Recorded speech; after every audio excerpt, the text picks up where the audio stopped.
কুণাল ঘোষের বক্তব্য আমিও শুনেছি, নাকি বাংলাদেশের মস্তান ক্রিমিনালদেরকে নিয়ে বিএসএফ ঢুকিয়ে অপারেশন করে পাঠিয়ে দিই। এরকম একটা পাগল লোক বলতে পারে, এই তৃণমূলেই সম্ভব আছে। মুখপাত্র হয়ে কি করে বলে? আমি বলছি তৃণমূলেই সম্ভব আছে।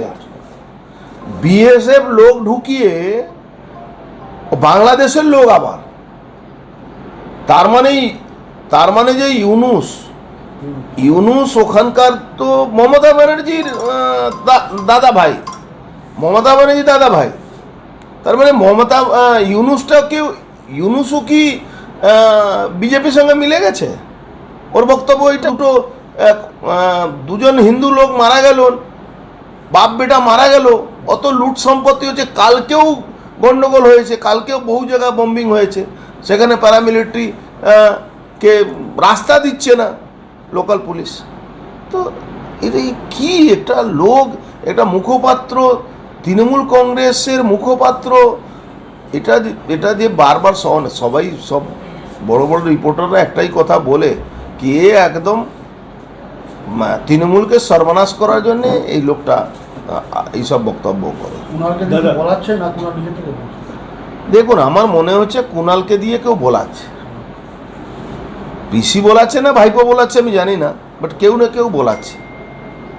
কেন এই ধরনের একটা অসভ্য কথা একটা এজেন্সির ব্যাপারে, যে এজেন্সি আমাদের দেশকে সুরক্ষার মধ্যে আছে, ফার্স্ট যদি কোনো দেশ অ্যাটাক করে তারা বর্ডারে কিন্তু বিএসএফ বর্ডার সিকিউরিটি ফোর্সই লড়াই করে, সেই জায়গা যে কথাগুলো বলছে ইমিডিয়েট ওকে তো অ্যারেস্ট করে জেলে ঢুকিয়ে দেওয়া দরকার আছে।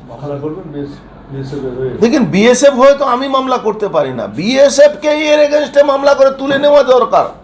বিএসএফ এর ইন্টেলিজেন্স আছে, আমাদের দেশে যতগুলো ফোর্স আছে সবার একটা আলাদা ইন্টেলিজেন্স উইংস আছে, একে ঘাড় ধাক্কা দিয়ে তুলে নিয়ে গিয়ে ইন্টারোগেশন করা দরকার আছে কি কুণাল ঘোষকে, কি কোন জায়গা থেকে আমরা কোন ক্রিমিনালকে বাংলাদেশ থেকে নিয়ে এসে এই গন্ডগোলটা করাচ্ছে। মমতা ব্যানার্জি গন্ডগোল করাচ্ছে রে ভাই, এই গরু ছাগলের কথা ছাড়ুন, মমতা ব্যানার্জি এই গন্ডগোলটা করাচ্ছেন।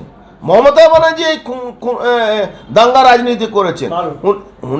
উনি তো 15 দিন ধরে বলছিলেন না কি হিন্দুরা দাঙ্গা করবে, যারা রামনবমী করে তারা দাঙ্গাবাজ, হিন্দু ধর্ম, সনাতন ধর্ম, গান্ধা ধর্ম আছে, ইনি তো মমতা ব্যানার্জি বলছিলেন।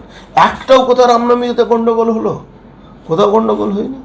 তাহলে হঠাৎ এই ওয়াকফ বিল নিয়ে, যেরকম সিএতে উনি বলেছিলেন কি সিএ আমি লাগু করব না, ওনার ক্ষমতা আছে সিএ লাগু করবেন না, এখনো তো ওনার ক্ষমতা আছে ওয়াকফ বিলে অ্যামেন্ডমেন্ট মানবেন না।